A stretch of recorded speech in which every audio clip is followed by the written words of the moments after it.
सबने बनाया है और सही बनाया, लगभग सभी का सही बनाया है, ऐसा कुछ नहीं है गलत है। नहीं गलत नहीं कहेंगे हम, कतई गलत नहीं कहेंगे, सबने फर्स्ट अटेम्प्ट में बनाया और सही बनाया है, सभी का सही है, उतना मिस्टेक कंसिडरेबल होता है। रेगुलेशन ऑफ किडनी फंक्शन, तो किडनी का फंक्शन पहला लाइन में लिखा है कि ये जो रेगुलेशन होता है ये न्यूरो एंडोक्राइन मैकेनिज्म है ना, न्यूरो एंडोक्राइन मैकेनिज्म, ये शब्द नहीं लिखा है लेकिन जो पूरा टेक्स्ट है हमारे पास, जो लिटरेचर है उसका मतलब यही है, न्यूरो एंडोक्राइन मैकेनिज्म मतलब ब्रेन एंड हार्मोनल रेगुलेशन, यहां से रेगुलेट किया जा रहा है इसको। इसमें से जो एक मैकेनिज्म हम लोगों ने कल पढ़ा था, राज मैकेनिज्म, उस पर बात करते हैं, है ना। Renin, angiotensin, aldosterone system, 3 hormone का नाम लिया जा रहा है ना। रेनिन, ठीक है, एंजियोटेंसिन और बेटा एल्डोस्टेरॉन, एल्डोस्टेरॉन सिस्टम, ठीक है।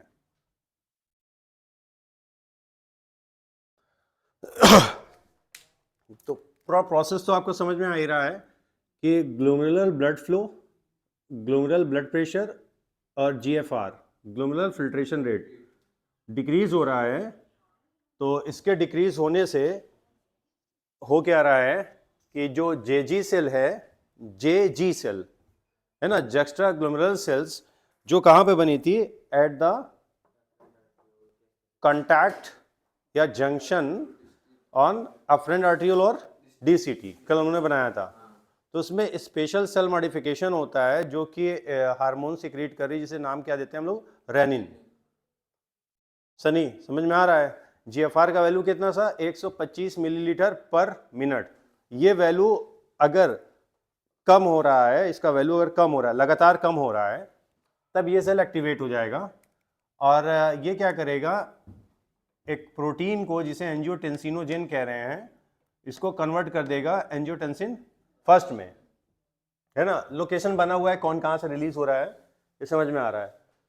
फिर एंजियोटेंसिन फर्स्ट जो है ये कन्वर्ट होगा एंजियोटेंसिन सेकंड में।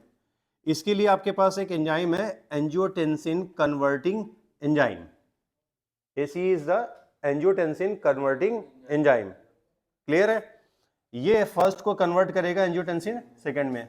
भाई किडनी, फेफड़े, लिवर, अभी 3 स्ट्रक्चर हम लोग देख रहे हैं, है ना। प्रोसेस एक्चुअल में शुरू कहां से हो रही है, जब ये वैल्यू कम हो रही है। ये वैल्यू कम कहां पर होगी, ये एक्चुअली ये वैल्यू आपको मिलेगी किडनी के अंदर, और एग्जैक्टली कहां पर नजर आएगी, ये दिखेगी आपको बोमन कैप्सूल में, है ना। फिल्ट्रेट वहीं पर आ रहा है, प्लस ग्लोमेरुलस, दोनों को देखेंगे हम। तो अगर ये वैल्यूएशन कम हुआ, भाई ग्लोमेरुलर ब्लड फ्लो का मतलब या फ्लूइड फ्लो का मतलब आप समझें तो ये हो जाएगा ग्लोमेरुलस में जो सप्लाई किया जा रहा है ब्लड का, प्रेशर कम होगा तो सप्लाई भी क्या हो जाएगा, कम हो जाएगा।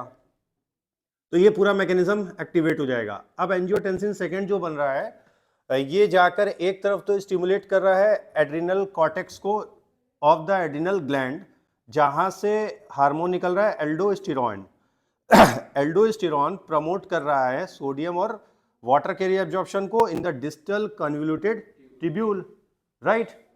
दूसरी तरफ क्या हो रहा है, एंजियोटेंसिन वैसो कॉन्स्ट्रिक्टर का भी काम करता है ना। एंजियोटेंसिन क्या करता है, वैसो कॉन्स्ट्रिक्शन। वैसो कॉन्स्ट्रिक्शन, अभी देखो ये हमारी जो ब्लड वेसल्स हैं, ब्लड वेसल्स मतलब जो किडनी को सप्लाई कर रही है रीनल आर्टरी और फिर अफरेंट आर्ट्रियोल।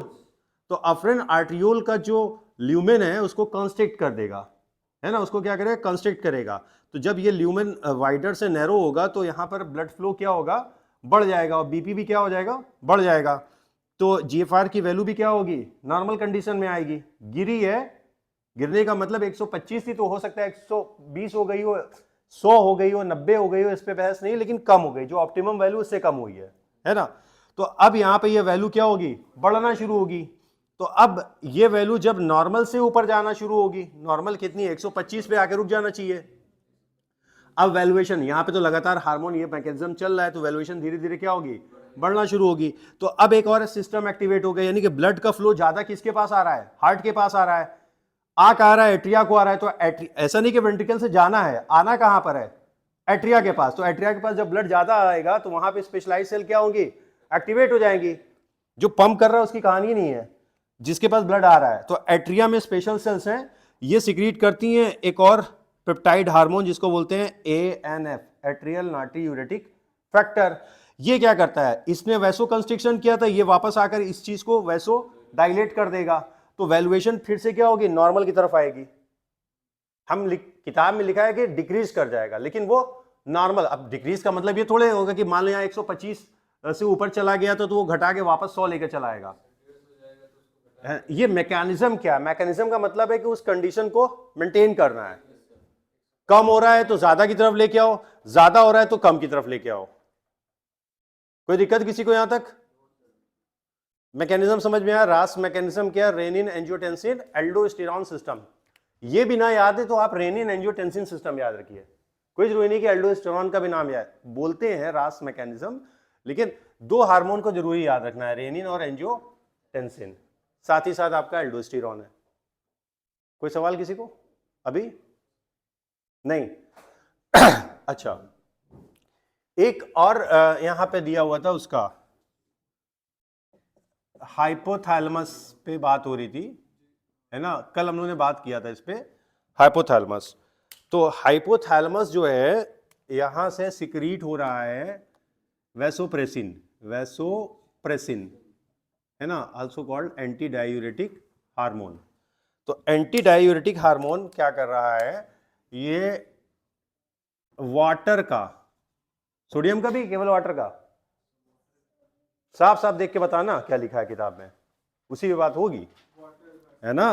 वाटर का रीअब्जॉर्प्शन बढ़ा रहा है, रीअब्जॉर्प्शन बढ़ा दे रहा है, लिखा है ना साफ साफ, इंक्रीज कर रहा है in the distal part.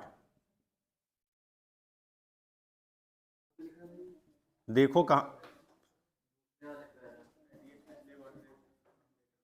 Nephron, ठीक है ना, ADH एंटी डायूरेटिक हार्मोन। तो एक्चुअल में ये बनता कहां पर है, हाइपोथैलेमस से, but it is secreted from the, actual में कहां सिक्रीट हो रहा है, न्यूरो हाइपोफाइसिस ऑफ, या और इसे क्या बोलते हैं, posterior lobe of pituitary gland, pituitary gland, ठीक है ना। वैसोप्रेसिन और ADH ये भी एक पेप्टाइड हार्मोन है, उस पर बात अभी नहीं करना है, अभी बात ही नहीं करना है। अरे मेरे भाई एक मिनट, अभी यहाँ पे जो लिखा है उस पर बात कर रहे हैं, अभी यहाँ पे जो लिखा है उस पर बात कर रहे हैं, man this is on recorded. मेरी यहाँ पे क्या लिखा है, तुम ना कुछ हार्मोन को जब पढ़ोगे पूरा एनसीईआरटी में, पूरा एनसीईआरटी में पढ़ोगे, 11 और 12 में पढ़ोगे, तो एक फंक्शन यहाँ दिया है और दूसरे पेज में एक फंक्शन और दिया हुआ है, ठीक है। तो आप दोनों फंक्शन को कंसिडर करेंगे, दोनों फंक्शन को, हमने इसीलिए बार बार चिल्ला चिल्ला के बोला यहाँ क्या लिखा है। नहीं तो ये वहां नहीं लिख सकते हैं, वहां लिखेंगे गुना हो जाएगा वहां। अच्छा यहाँ हम लिख दें, चलो अच्छा। अरे तुम लोग ना, चलो कोई बात नहीं, ठीक है, ओके।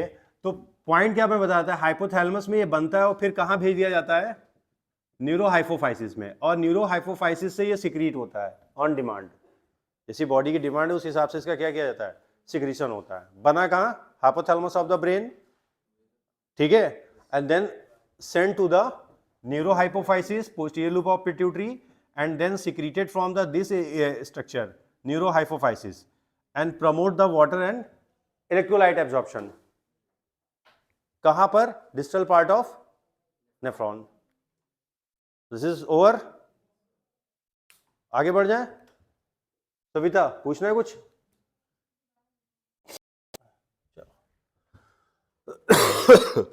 तो नॉर्मली यूरिन यहाँ पे स्टोर हो रही है ब्लैडर में, और जब ऑप्टिमम वैल्यू पे यूरिन यहाँ पर आ जाती है तो ये मसल्स क्या करती हैं, स्ट्रेच करना यानी कंट्रैक्ट करना शुरू करती हैं, नॉट कंट्रैक्ट, रिलैक्स करना शुरू करती हैं जब इसमें वाटर नहीं बल्कि फिल्ट्रेट, और फिल्ट्रेट का मतलब हमारा urine, 300 ml urine normal capacity है, उतना यूरिन अगर आ गया तो अब यहाँ स्ट्रेचिंग स्टार्ट होती है। स्ट्रेचिंग जब स्टार्ट होती है तो ये रिसेप्टर क्या हो रहा है, एक्टिवेट हो रहा है, और रिसेप्टर से सिग्नल जा किसको रहा है, यस गुड, ये रिसेप्टर सिग्नल दे रहे हैं हमारे सेंट्रल नर्वस सिस्टम को, signal send to central nervous system, ठीक है।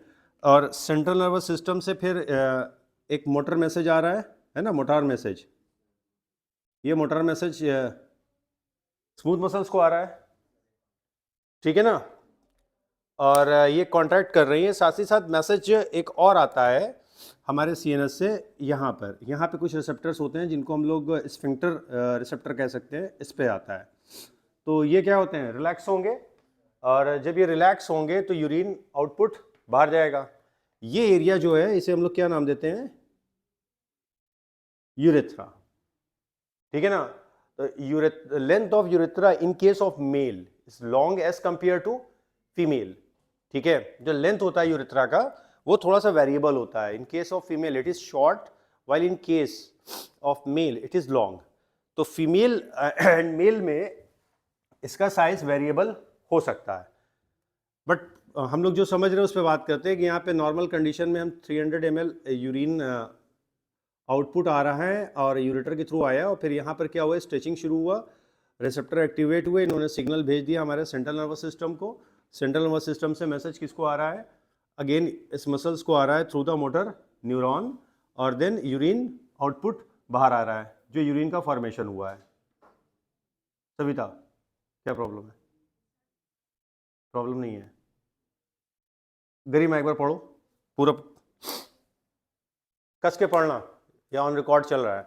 Urine formed by the nephrons is ultimately carried to the urinary bladder, hmm, where it is stored till a voluntary signal is given by the central nervous system. This signal is initiated by the stretching of the urinary bladder as it gets filled with